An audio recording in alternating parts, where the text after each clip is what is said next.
Okay, so let's say we have this list. Okay, this is the head, this is the tail, and we have 10, 8, and 50. That's a weird 8, but that's 8. And now we'd like to display it. So what we need to do, we need to get to the first one, display it, then go to the next, then display it, then go to the next, and then display it. Now every element that we had in a node has two values: the element itself, the value, and then the pointer to the next. So now this is going to be something that I can use by using like a declare node. This temp, this is my temp. So in this temp, well, basically this temp is going to be a node, so I'm going to put it as the head, which means the temp is going to point at the same place as the head. So this is how I start. This is the initialization part of this for loop. Then I'm going to ask, is temp different than null? Because if it's null, I should not do anything. That's it. So if it's different than null, I should get in. So it is different than null because there's something, so I get inside. And when I get inside, what should I do? I'll just print the temp.info, which means I print the 10 now. So I'm going to print the 10 and put a space, because it's not print ln, but just print. Now the thing that I'm going to do is that temp is going to be temp.next, which means, what is temp.next? This one. Yes, so it's the head.next, but this is this one. So now temp is going to be this one, not this one anymore. And I'm going to ask the question again, is temp different from null? Yes. So I get inside and then display temp.info, which is the 8, and put a space, and then make the temp equal now temp.next. The .next is this one, so I'm going to make the temp go here. So temp now moves between elements, one from the beginning until the end. Now what is going to happen is temp different than null. Yes, it is different than null. So I get inside, display the 50, and then temp is going to be temp.next, which is .next is null. So there's going to be nothing here, it's going to be null. Is temp different than null? No. Get out. And what I have done, I have shown all the elements of the array. So the .next is always going to take me to either a null value, because there's nothing, or there's a new node that is going to be there. So this temp.next, and basically the whole thing is done by this thing. This is what allows me to move from one to another. Once I finish, before asking again, I just move to the next one from the temp. So temp.next is the next one after the temp. I put it in temp, which makes now my temp being the next one.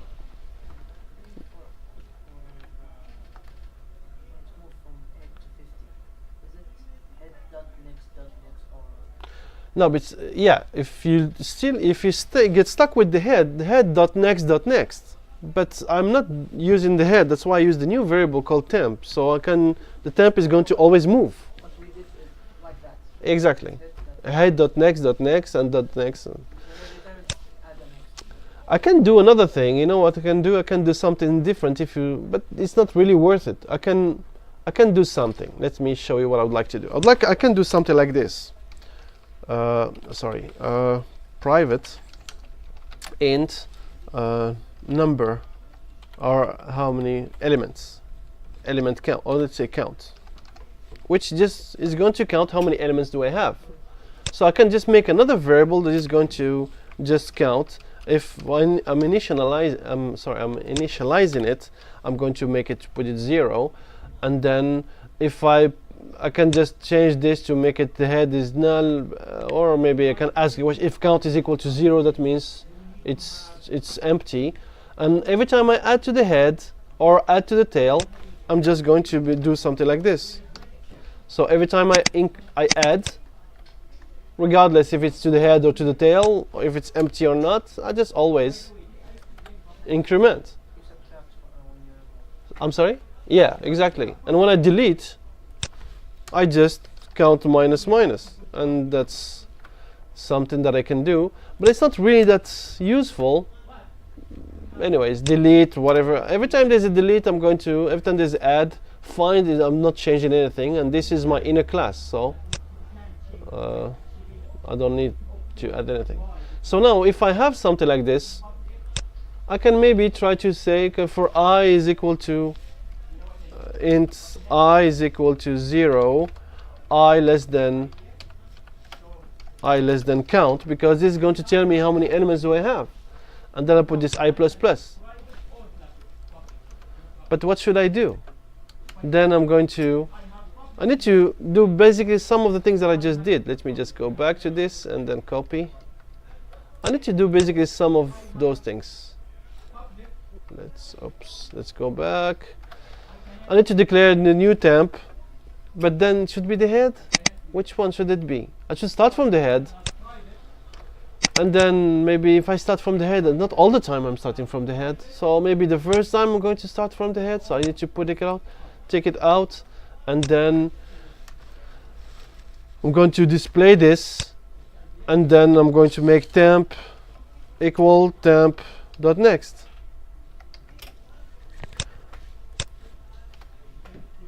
Now this is going to also do the same thing. It starts from the head, and then it's going to repeat this, go to the next, to the next, to the next, until this count times, because I know how many times I added, so this count times. So there's no real benefit unless I'm counting, and then unless I would like to ask, okay, how many elements do I have? Then yes, but I still have to do this to move from one element to the other. And this is just counting, so it's not really, I have two counters now. It's going to be more confusing to have this count, so it's actually better to have not this variable, and it's just going to be use this loop. We start from the head, and then as long as it's not null, just keep moving. But maybe the for loop might be not really, I mean, it might be confusing, because you might think that I know exactly how many times I'm repeating, but actually I'm not. But it's still better than having the while, because if I use the while, I should only put the question, but these things should be put somewhere before, and this one inside here after, and then do something like this. So now it's a while, but still I prefer to be for loop, because it shows everything, all the steps from where we start and where we stop. We start from the head, and then we keep moving, and we stop when this is going to be null. So it's still clearer, even if it's not exactly like a for loop that we know every time how many times it repeats. This is still better than doing the counting and put it in a while loop. Is that okay for this one? Yeah, so now what I'd like you to do is, see, this is the lab 1. So just how to work with those. Now this is this SSL class implemented generic, etc. It just explains to you what this does. Basically, this is the class that we're talking about. This SSL node is the class in the inner class inside that class.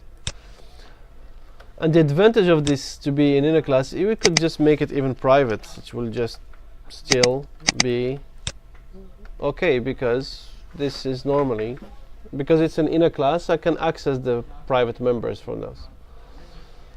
And anyways, there's some other type of code, since here, for example, this tells me something anyways, but anyways, I don't want to talk about that for now, but you can just have a look. I want you to have a look and try to do something. Now you see, but this is very simple exercise, but the first thing that this is asking you to do is that save this test integer SSL as test double SSL, which is not a really big deal anyways. Basically they want to have this test integer SSL, this one, where instead of just starting with integer, they would like you to try it this time, make it work with a double. So, and just to try this and to experiment, to play with it.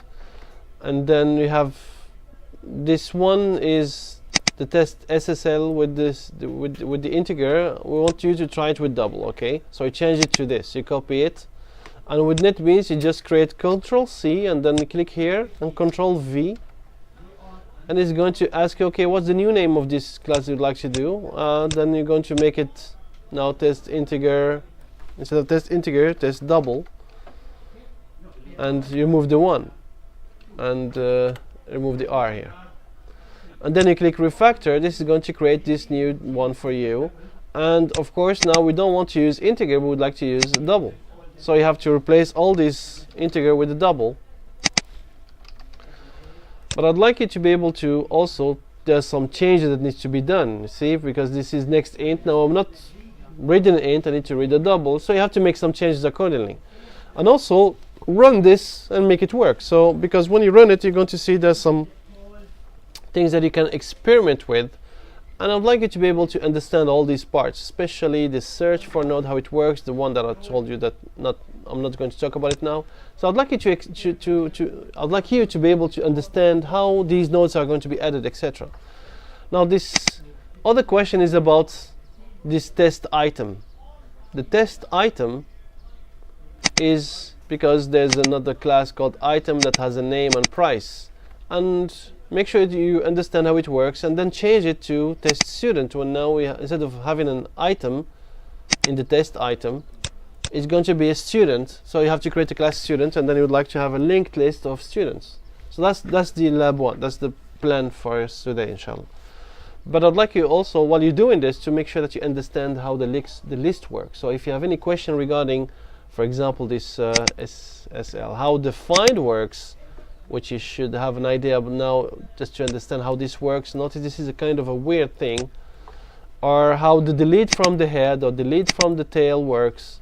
Then this is something that I would like you to ask a question about it. But that's what we're going to be doing today, inshallah. So I'd like you to start doing it. Any questions before we start?